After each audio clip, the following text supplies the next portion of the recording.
My name is Victoria Hale and I am 46 years old. My partner trashed my credit score to keep me from leaving. I just handed him a bill for every cent I ever spent. I stood in the marble lobby of the bank, clutching my leather handbag so tight my knuckles turned white. I was 65 years old, and after decades of hard work, I was finally ready to sign the papers for my dream interior design studio.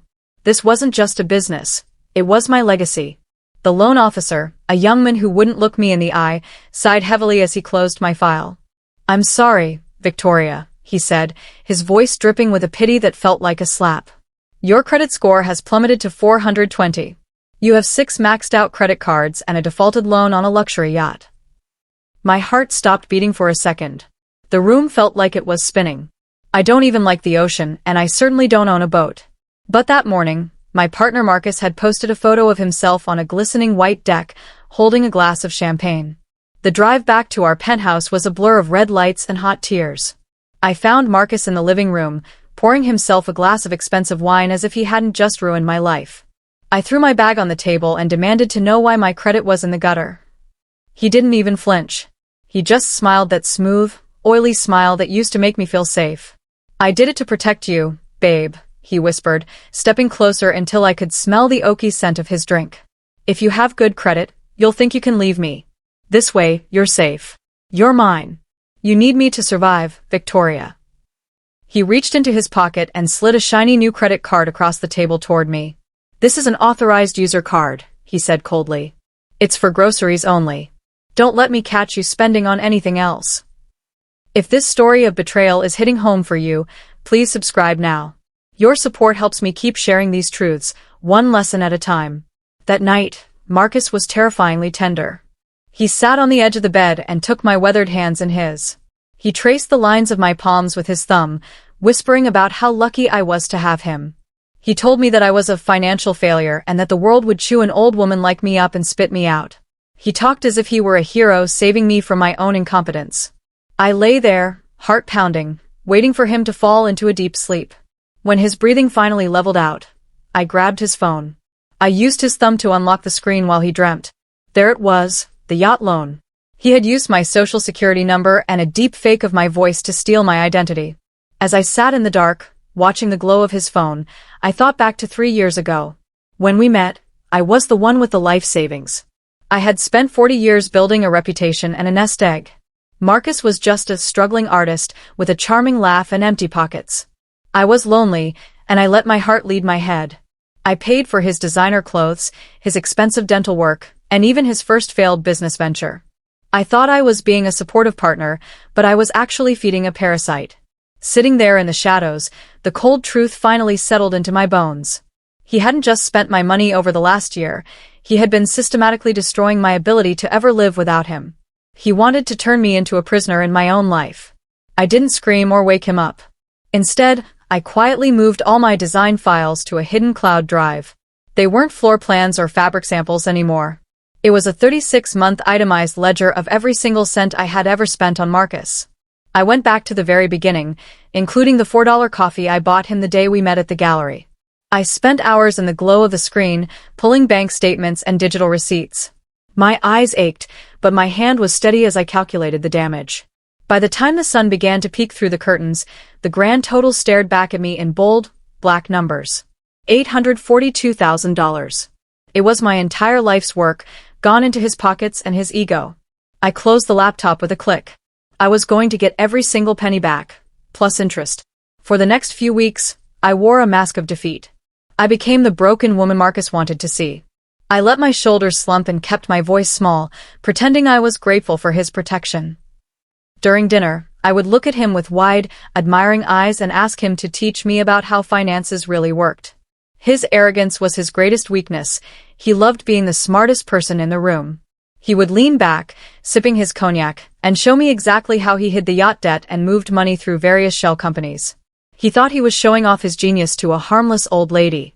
He didn't notice my phone propped up against the fruit bowl, its lens pointed directly at his laptop screen. I was screen recording every single lesson, capturing the logins, the account numbers, and his smug face admitting to the fraud. Once I had the digital keys to his kingdom, I started making my moves in the shadows. I discovered Marcus was trying to flip a massive commercial property using a private lender who didn't know his true history. He was counting on that deal to fund his next 6 months of luxury. One afternoon, while he was out getting a massage, I called the lender. I used a professional, clipped tone, pretending to be his executive assistant. "I'm calling to update the file for Marcus," I said calmly. "We've been advised by our legal team to disclose that he is currently under a quiet federal investigation for securities fraud." The lender's voice went cold immediately. I hung up the phone and watched the clock. Exactly 1 hour before the closing was set to happen, the funding was pulled. Marcus came home screaming, slamming doors because his sure thing had suddenly evaporated. The tension in the house was rising, but I remained his quiet shadow. I knew I couldn't fix my credit through traditional channels while he was still watching me. I reached out to a gray hat hacker through an old design client who had once dealt with a cyber attack. We met in a crowded park where no one would notice an old woman talking to a kid in a hoodie. I didn't ask him to delete my debt. That would be too obvious. Instead, I asked him to transfer the metadata. "I want the digital fingerprints changed," I whispered. "Make it look like Marcus was the primary signer and the one who logged in for every transaction." The hacker chewed his gum and nodded slowly. "I can do it, Victoria. I can make it look like he was the mastermind and you were just the victimized owner of the SSN. But it'll cost you." If you want to see how a woman my age takes her power back, hit subscribe right now. You won't want to miss the grand finale. To keep me from getting suspicious about his recent business failures, Marcus decided to go for the ultimate control tactic. He proposed. He organized a grand, public dinner at a 5-star restaurant, getting down on one knee in front of all our wealthy friends. The ring was massive, and I knew he'd bought it with a credit card in my name. He then slid a love contract across the tablecloth. It was a prenup stating that if I ever left him, I would walk away with 0 assets and take all the current shared debt with me. He handed me a fancy gold pen. I smiled, looked him in the eyes, and signed it beautifully. He didn't know I brought my own pen filled with disappearing ink for the asset protection clauses. With the fake contract signed, Marcus felt like he finally owned me completely. He became even more reckless with his spending, encouraged by my sudden support. I started a spending spree of my own, but with a twist. I bought $20,000 designer gowns, $50,000 gold watches, and rare art pieces. Marcus was thrilled. He bragged to his friends that I was finally becoming the trophy he deserved to have on his arm. He thought I was finally accepting my place as his pampered, silent accessory. What he didn't realize was that I wasn't using the groceries card. I was buying these high-value items using his secret offshore accounts that I had found hidden under the loose floorboards in his home office. Every piece of jewelry and every painting was an investment I could liquidize later. He was paying for my escape, one diamond at a time. The air was thick with salt and expensive perfume as Marcus threw a massive party on the yacht. He stood on the deck, chest puffed out, bragging to a circle of investors about his incredible business acumen. He truly believed he was the king of the world, and I was just the quiet queen he had successfully broken. People raised their glasses to him, celebrating a man who had built his empire on the back of my stolen credit. While the music blasted and the champagne flowed, I slipped away from the noise. I retreated into the master cabin, locking the door behind me. I wasn't there to rest. I opened my bag and pulled out the original, forged loan documents I had spent weeks recovering. A private investigator was waiting for my signal at the dock. I scanned the papers and hit send, watching the loading bar finish with a cold, sharp smile. Halfway through the party, the music suddenly cut out. 3 men in dark suits boarded the vessel, looking out of place among the silk shirts and cocktail dresses. They were debt collectors for the yacht's holding company, and they looked grim. Marcus laughed loudly, trying to play it off as a joke. He pointed a finger at me and told the men to talk to his wife if there was a problem with the paperwork. He expected me to stumble and apologize like a confused old woman. However, the head collector didn't even look at me. He held up a tablet displaying the digital metadata my hacker had planted. "Sir, we've tracked the IP addresses for every signature," the man said firmly. "Your name is the only one on the digital signature, along with your mistress's as a witness. This boat is being repossessed immediately." The silence that followed was deafening. I chose that exact moment to discover the truth in front of everyone. I pointed toward a young woman named Chloe, who was standing near the bar wearing a sapphire necklace I had purchased on Marcus's card. "Chloe!" I gasped, my voice loud enough to carry across the water. "You were the witness? You're the one he's been spending my retirement on." I made a massive scene, playing the part of the scorned wife to perfection. I wanted every eye on his theft and his infidelity. Marcus turned a strange shade of gray as our friends began to whisper and pull away. His carefully built image was shattering in real time. He tried to grab my arm, but I stepped back, letting the crowd see his desperation. He wasn't a businessman anymore, he was just a common thief caught in a lie. Subscribe now if you want to see how the weak finally inherit the earth. The best parts of justice are just beginning. While Marcus was busy trying to manage the scandal and argue with the collectors on the dock, I was busy on my phone. I wasn't calling a lawyer, I was triggering a liquidation clause I had discovered deep in his business contracts during our lessons. Since his primary funding had been pulled and his reputation was now in tatters, the emergency clauses in his partnerships were activated. By the time the sun began to rise over the harbor, his office was already being gutted. Professional movers were hauling out his high-end computers, his Italian leather chairs, and every piece of equipment he used to run his scams. He had spent his life building a house of cards, and I had just pulled the bottom one out with a single tap on a screen. I spent the next few hours in a quiet hotel room, finalizing a document I had been dreaming about for months. I called it the Invoice of Elena, though my heart knew it was the Invoice of Victoria. It was 200 pages of pure, cold evidence. It wasn't just a list of costs, it was a record of a stolen life. I included every meal I paid for, every rent check I covered, and every cent he had siphoned from my accounts. I added compounded interest, heavy fees for emotional distress, and a very specific 15% asshole tax for the years of gaslighting I had endured. The total at the bottom of the final page was now a staggering $1.2 million. I printed it out, the sound of the machine feeling like a drumbeat for the war that was finally coming to his front door. The digital world moves faster than Marcus ever could. My hacker friend called me as I was finishing my tea, his voice sounding like static and victory. "It's done, Victoria," he whispered. "The metadata transfer is complete." I logged into my banking app with trembling fingers. My credit score, once a pitiful 420, had jumped to a glorious 810. On the other side of the screen, Marcus's financial identity was imploding. His score had plummeted to a 300, a number usually reserved for ghosts and criminals. Later that afternoon, I followed him at a distance as he walked into a convenience store. He looked haggard, his expensive suit wrinkled from a night of panic. He tried to buy a simple pack of cigarettes, but the clerk shook his head.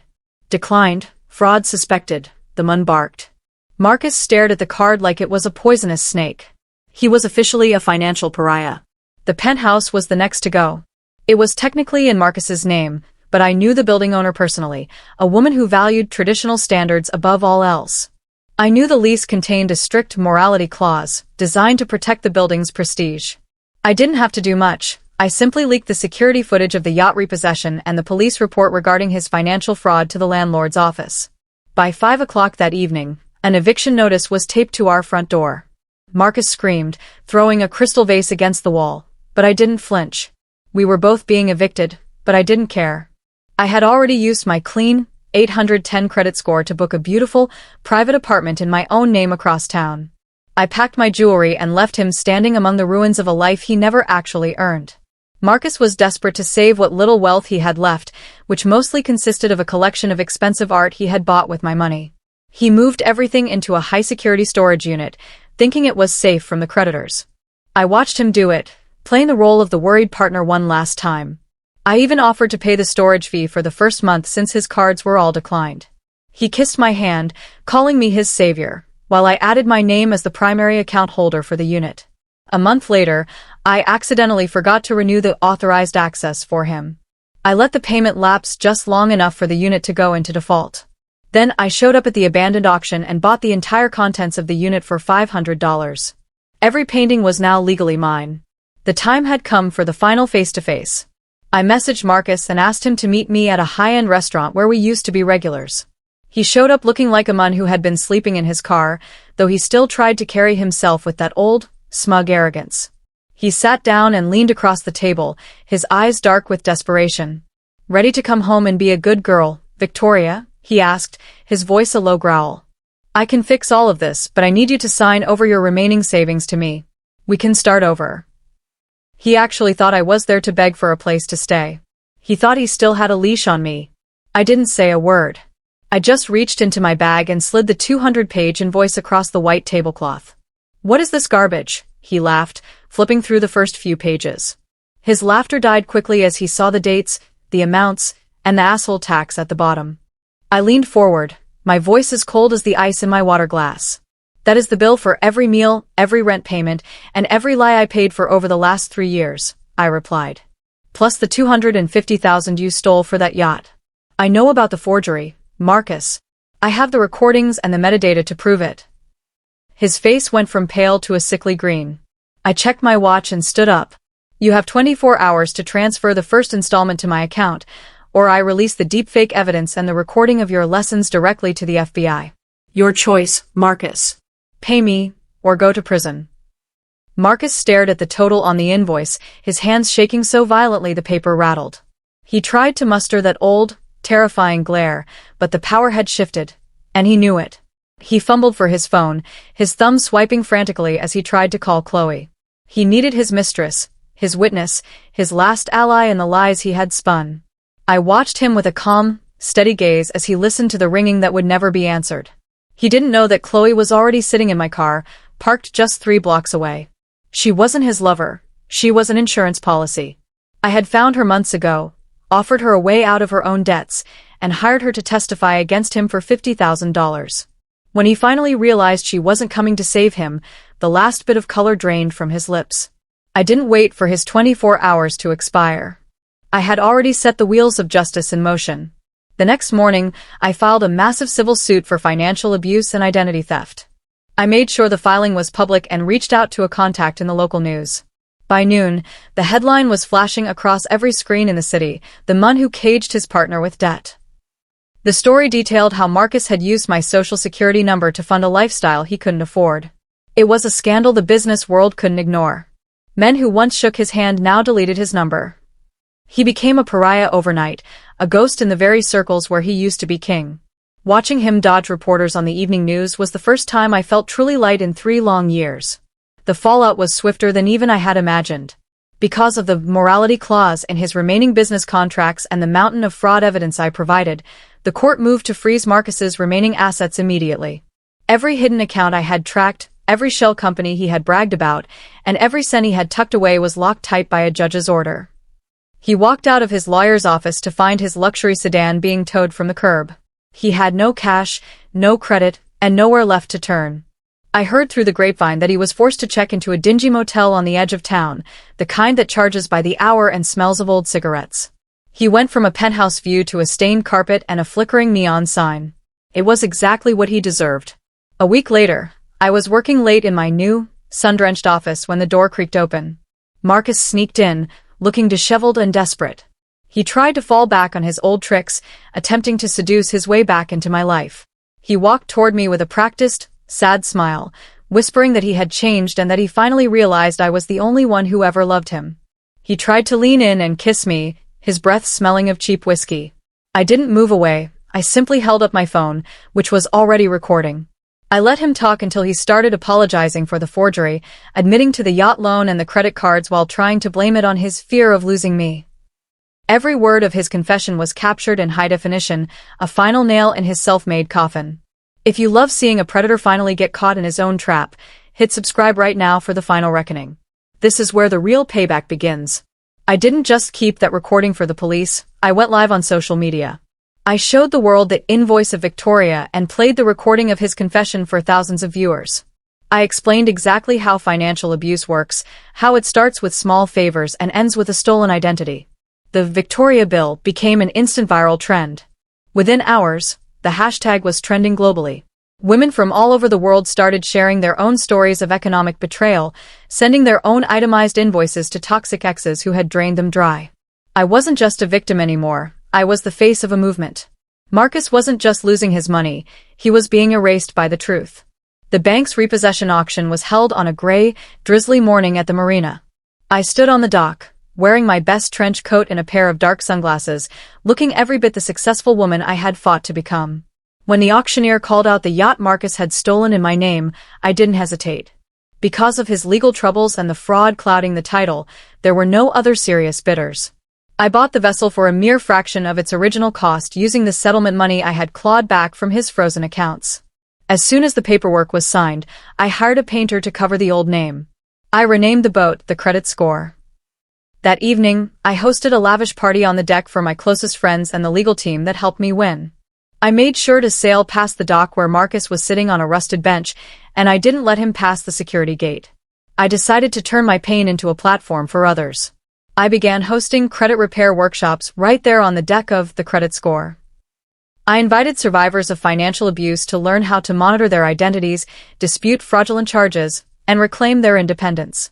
It was a beautiful sight to see women who had been told they were failures suddenly realizing they were just victims of a crime. We sat on the very boat Marcus used to trap me, but now it was a vessel of healing. One afternoon, while I was teaching a young woman how to read a credit report, I spotted a familiar figure on the pier. Marcus was standing by a trash can, looking thin and ragged. He was holding a "Will Work for Food" sign, trying to film a prank video on his old phone to sell to a tabloid. He looked pathetic, a small man in a very large, cold world. The ultimate blow came when Marcus tried to sue me for emotional distress, claiming I had ruined his life. He called Chloe to the stand, expecting his former mistress to lie for him one last time. He gave her a smug, expectant look as she took the oath. But Chloe didn't look at him. She turned to the judge and revealed the final twist. She was never his mistress. She was an undercover private investigator I had hired 18 months ago when I first felt the ground shifting. Every romantic getaway he thought he had with her was actually a surveillance mission. Every secret he whispered in her ear had been recorded and logged in my invoice. Marcus's jaw literally dropped. He realized in that courtroom that he had been played from the very first day he started stealing. He hadn't been the hunter. He had been the prey the entire time. After the trial collapsed, Marcus was cornered. His legal fees were mounting, and his reputation was non-existent. He requested a private settlement meeting, claiming he wanted to make things right. He sat across from me in a small, windowless room, looking like a ghost of the man he once was. He offered to give me his family's entire inheritance, a large estate in the countryside, if I would just drop the remaining civil lawsuits and the criminal complaints. He swore it was worth millions and would more than cover the invoice. I watched him carefully, seeing the desperation in his eyes. I played along, nodding slowly as if I were considering his offer. I told him I would accept the deal, but only after my lawyers performed a full title search on the property. He thought he had finally bought his way out of the hole he dug. Justice is a dish best served with a long memory. My lawyers completed the search and found exactly what I expected. The inheritance was not a gold mine, it was a crumbling ruin buried under decades of unpaid property taxes and environmental fines. It was actually a mountain of debt that Marcus, in his typical arrogance, hadn't even bothered to investigate before trying to use it as a bribe. I officially accepted the gift, but I immediately flipped the inheritance. I didn't keep it, I sold the rights to the debt to a private collection agency. What Marcus didn't know was that the collection agency was owned by my younger brother, a man who had watched me cry over Marcus for far too long. Marcus wasn't just broke anymore, he was now being hounded by his own family's ancient mistakes, with no way to escape the shadow of his own greed. I was sitting in my new car, watching through the rearview mirror as Marcus walked toward his precious Italian sports car. It was the only thing he had left that made him feel like a big man. He had just finished a job interview for a janitorial position at a local mall, looking humbled in a cheap, polyester suit. As he reached for the door handle, a loud hydraulic hiss filled the air.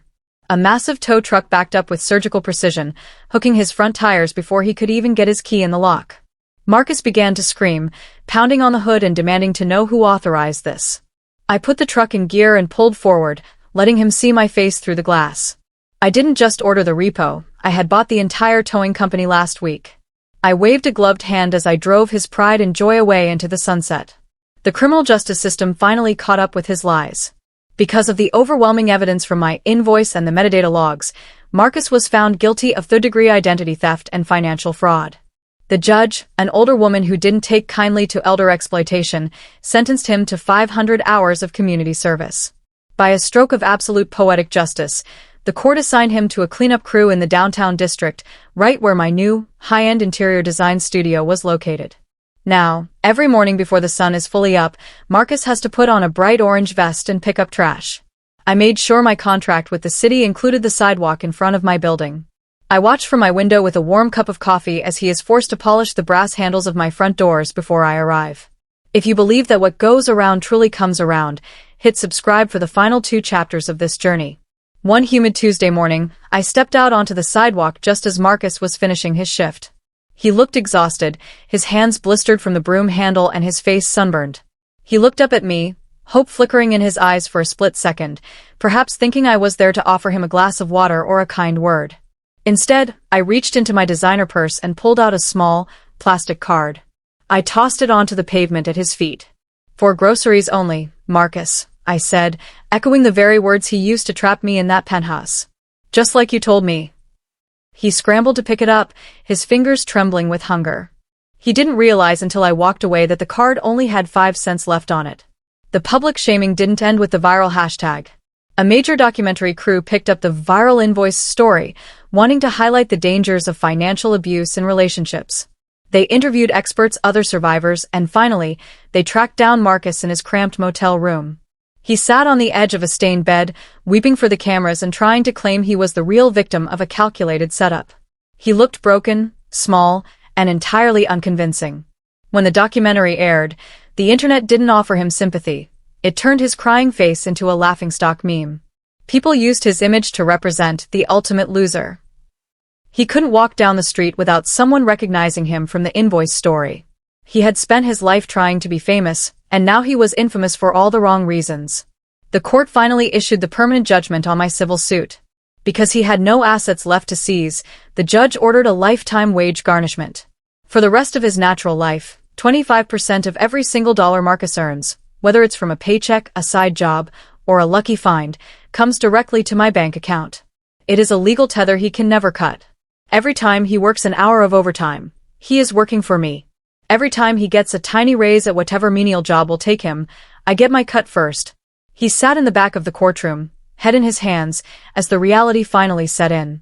He realized that the roles had been permanently reversed. He is no longer the master of my destiny. He is now the one who is mine. My design studio launch was the event of the season. The space was filled with light, expensive fabrics, and the scent of fresh lilies. I stood in the center of the room, surrounded by people who truly respected my talent and my resilience. Among the guests was the very same bank manager who had denied me the loan in Chapter 1. He walked up to me, looking genuinely embarrassed, and shook my hand firmly. "I followed your story, Victoria," he whispered. "What you did was incredible. I'm here to personally apologize for that day." He didn't just say sorry. He handed me a pre-approved $10 million line of credit for my business expansion. I thanked him with a polite smile, knowing that I didn't actually need his money anymore. My own success was now my greatest asset. Bad luck seemed to follow Marcus like a shadow he couldn't shake. A few months into his new life, the cheap, rundown motel where he was staying caught fire. Apparently, he had left a forbidden hot plate on to save money on food, and the whole wing went up in flames. He escaped with his life, but he lost his last few possessions. The designer clothes I hadn't managed to take and his old, useless portfolios. He was left standing in the parking lot with nothing but the clothes on his back. I heard about it on the news and felt a strange sense of finality. I sent a small box to the shelter where he was staying. It wasn't filled with clothes or money, it was just a cheap solar-powered calculator.